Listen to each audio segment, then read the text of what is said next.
Fade in, farm, day.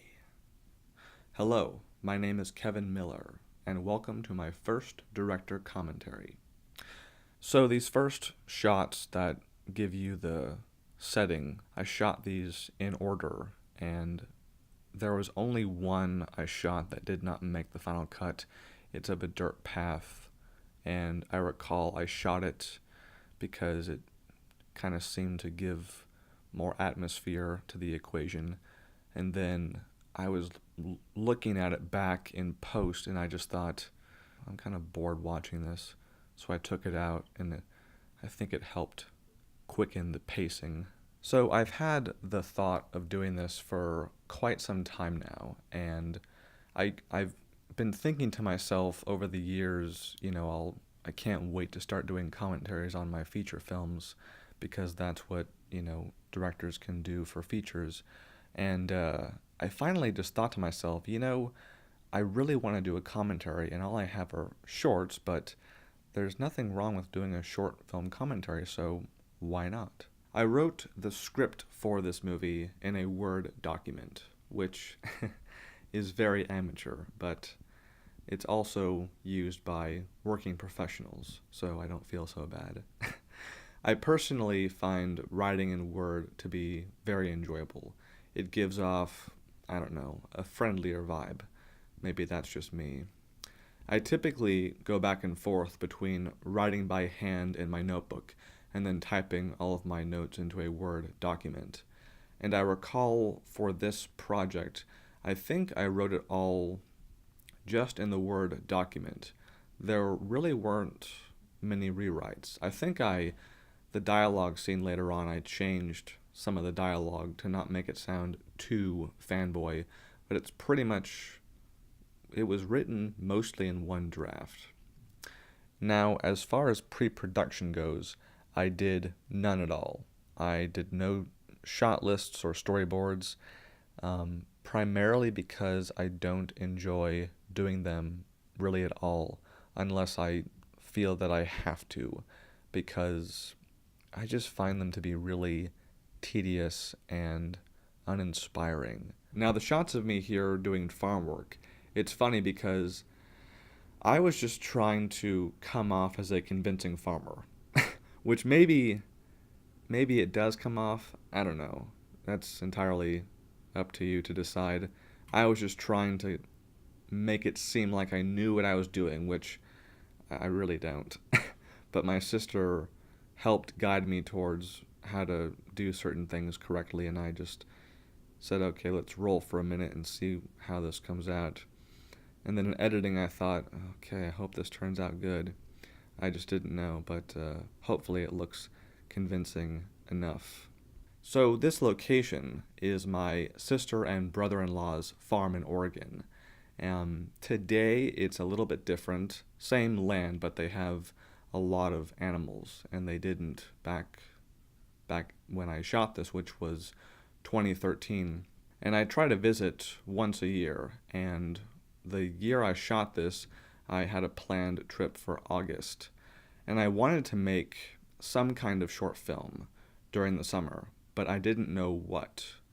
But in June, Man of Steel had come out, and I recall wanting a post-credit scene telling us Justice League was coming, but that didn't happen. So I wrote this because it felt right, and because I knew the location was a farm, and I just thought, well, Clark Kent lives on a farm, and I could believe that Bruce Wayne would find Clark Kent and approach him, so it just made sense to me. And just the idea in general really got me going. Writing is always the most fun when you are inspired or possessed, really, by an idea, and you're just trying to get everything down as fast as you can. And for me, that is euphoria when I'm writing. Now, I shot Bruce Wayne's dialogue first, and then Clark's. And for each side, I'm talking to air. I've got no stand-in, which makes for a very fun time when shooting. And so what I did is I set the camera up, I framed the shot, I hit record, I went to my place, found my eye line, and I acted. And as far as directing myself goes, I have an idea in my mind of what I want, and then I do my best until I feel I've got it. And that's really it. It's looking for a feeling.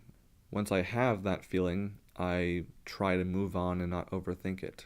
Now, at the time I made this, I was actually a year into film school, 1 year, and I had yet to have an official directing class. And that's one of those things where, as far as blocking goes, it was just pure instinct. Because what's nice about making this when I did is I overthought nothing. Every choice was based on just pure instinct. Today, it's a different story, kind of, but I'm happy to say that when I watch this back now, I'm still proud of what I did. This is one-man band filmmaking, and I enjoy it. When you are the only person you have to answer to, things go a lot quicker.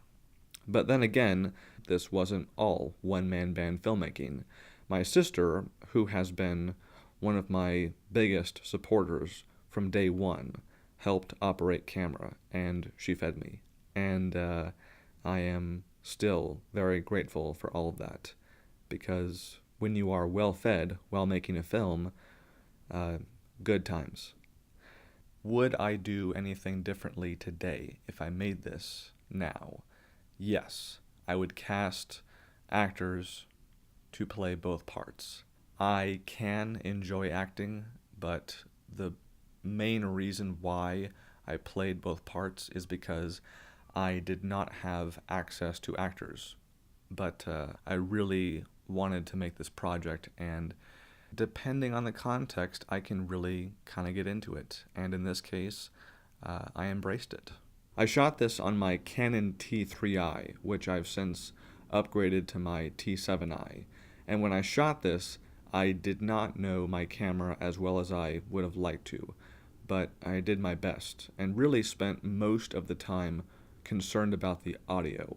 I recorded everything with 2 mics, a Rode mic attached to my camera and a Zoom H4n close by it.